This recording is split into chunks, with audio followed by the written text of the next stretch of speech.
So these are the different ways, and this is just not an inexhaustible list. This is just a short list, and I'm sure you'd be able to think of many other ways, and maybe as I'm speaking, you will be able to identify some of the ways that God speaks to you.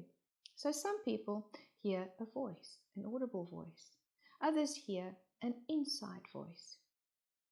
Some people have a feeling or an impression, just a real deep down knowing about something.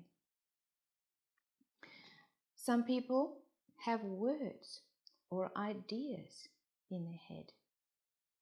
Some people see pictures. Other people have dreams. God can use the Bible to speak to us. God can use other people to speak to us.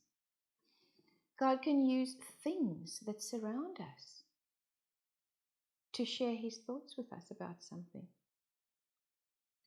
God can use nature. A walk in nature can sometimes be the most revelatory thing you could ever do. God can use art to speak to us. God can use music, and He can even use sports to share His thoughts with us. He can share His thoughts with us wherever we are and whatever we're doing. All we need to do is be aware. He is talking to us. He always has. He's been speaking to us, singing over us before we were born in our mother's wombs. While your children were growing in your womb, mums, God was talking to them. He was singing over them. And He was writing books about all the wonderful things that He plans for them to do.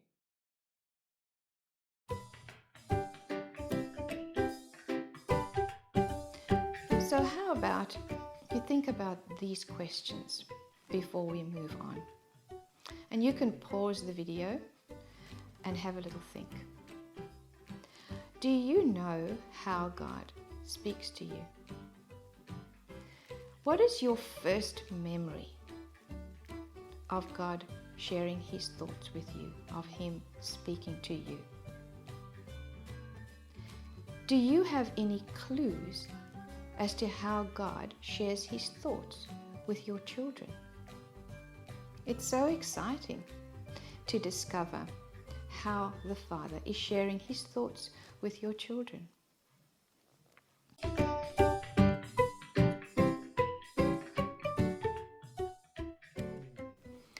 Trust God to speak to you. He's always listening to your questions, and He always wants to share His thoughts with you. He says, "Come to me, and I will show you great and unsearchable things that you do not know about." What a great promise to always remember. What I like to do when I'm teaching children to hear from God is to say to them, the first thing that pops into your head is what God wants to show you. It's the thing that God wants to tell you or to give you. The first thing that pops into your head. You're not allowed to say you made it up. Don't say that was your thought. Don't say that was your feeling.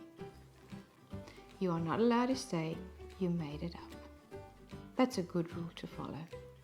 When we see a picture in our imagination, or a thought pops into our head, or we feel something in our heart, that's just the start of God sharing His thoughts with you. Ask Him some more questions about what you're seeing or thinking or feeling.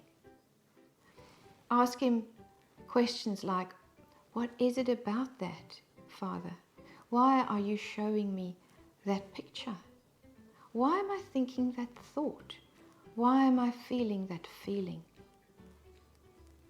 As we grow in our ability to hear from God, as we grow in knowing how it is that He speaks to us, we can ask so many questions.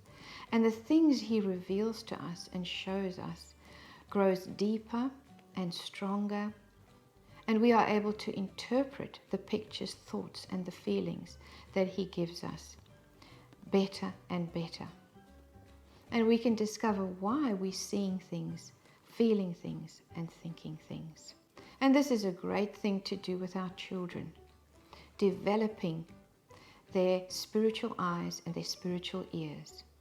That the first thing that pops into their head or into their heart, that's just the beginning of God's conversations with them. So enjoy asking your children questions and enjoy the answers they give you, and enjoy discovering how God speaks to them. And maybe along the way, you'll discover how God speaks to you.